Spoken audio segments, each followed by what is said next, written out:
The Ampol Women's State of Origin is just, I think, the game that every girl wants to play. It's the pinnacle, I think, for women's rugby league, and it's probably the most highest intensity that I've ever played in my life. You leave everything out in that field and you want to give it your all. There's no feeling like putting on a Queensland jersey. You know, you feel 10 foot tall and invincible when you have that jersey on, and when you're out there with your mates, battling, grinding. So it's, yeah, something I never take for granted.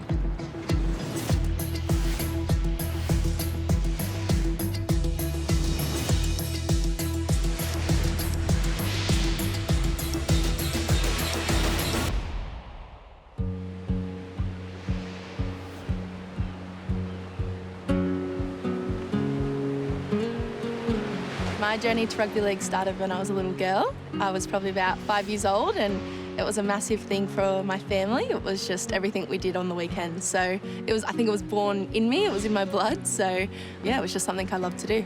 Being one of the first girls to play for my junior club, it got to a time where the boys were getting a lot fitter and faster and stronger than me. So I kind of backed away from the sport and I didn't enjoy it as much as I wanted to. So I think being at that age, and especially being at 12 when us females had to stop, we kind of drifted in other pathways to play sport, and I think I just found a love for other sports, and yeah, just didn't really think I'd have the opportunity to come back to league. I thought it was just a male-dominated sport, and yeah, when I finally found out they got some teams back in, I had a girlfriend of mine who I played OzTag with at the time, Corbin Baxter, and she brought me back into the game, so I'm so grateful she did because I haven't looked back since. If you asked me 10 years ago, I would have probably laughed and thought I could make a career out of this, but it's just amazing how much the game is growing, and it just continues to get better and better. So I think I'm so grateful I'm playing the sport that I absolutely adore, and even better, I get to grow a pathway and get other girls coming through to make it their dream as well.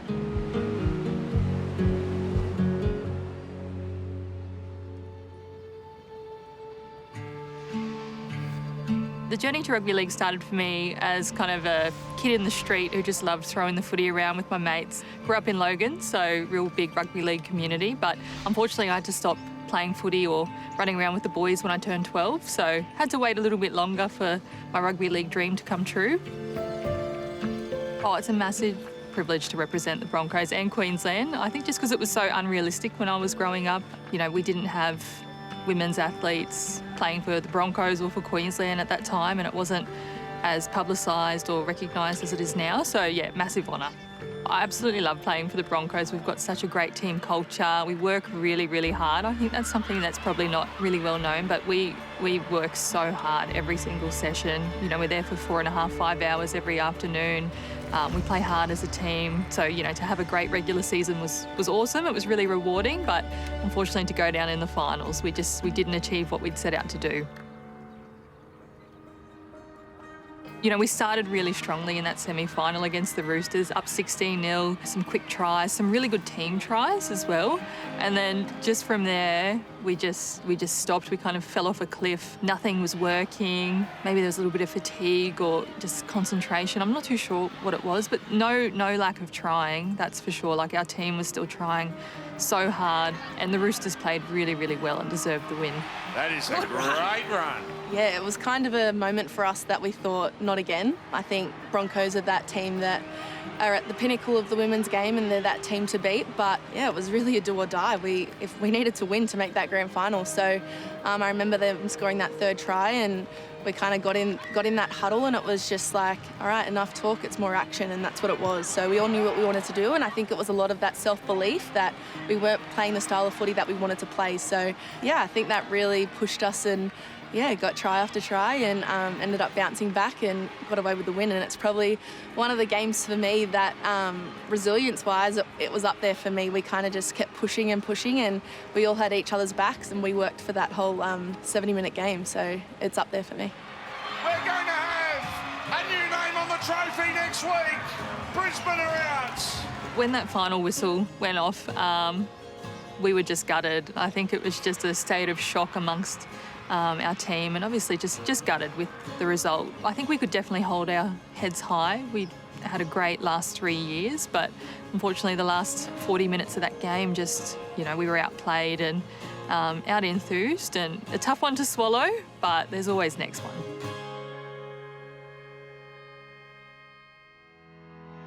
I think going into that grand final, I think all the belief was there. We had definitely a roller coaster season, and I think we were definitely peaking at the right time. So I was quite confident, and I knew we had the ability to do it. I actually wasn't going to go to the grand final because it hurt so much, but my partner Shelley was down with the St George Dragons, so they were in the final up against the Roosters, so I went out to support her and of course support the game, and just to see that many people at Redcliffe, 10,000 people were there, which was absolutely amazing for women's sport. So I'm really glad I did go, because I got to feel that energy and just see how invested people were in women's footy, and it was amazing. It was such a great day. The grand final underway. It was insane. It's a moment for me that, I don't know, it still kind of gives me goosebumps. I remember we scored that last try and I think there was 2 minutes to go, and my best mate was obviously on the other side, Kezzy Apps, and it was actually probably one of the hardest weeks of our lives. We kind of said, we'll talk now and then that's it, we'll see each other on the field. So it was 2 minutes to go and I looked at Kez and she was kind of just crying, and she kind of whispered to me, like, I'm so proud of you. And I think that was the moment for me that it was really bittersweet, because I knew one of us was going to be happy tears, and the other one was going to be sad. But saying that, I guess that's football and there's always going to be a winner and a loser. But for me, that moment for me, all my family was there. It was in Queensland. Everyone that I wanted to be there was there, and I got to share that moment with them. So yeah, I've definitely felt the lows of a loss, but I've never experienced that joy as a win. So it's up there, and it's a moment that I'll treasure forever. We won! Oh my God, I'm still in a little bit of shock, but wow, this is so surreal, and I think we deserved it so much. It's been such a big campaign, and yeah, to come away with this is next level. So go the Chookies.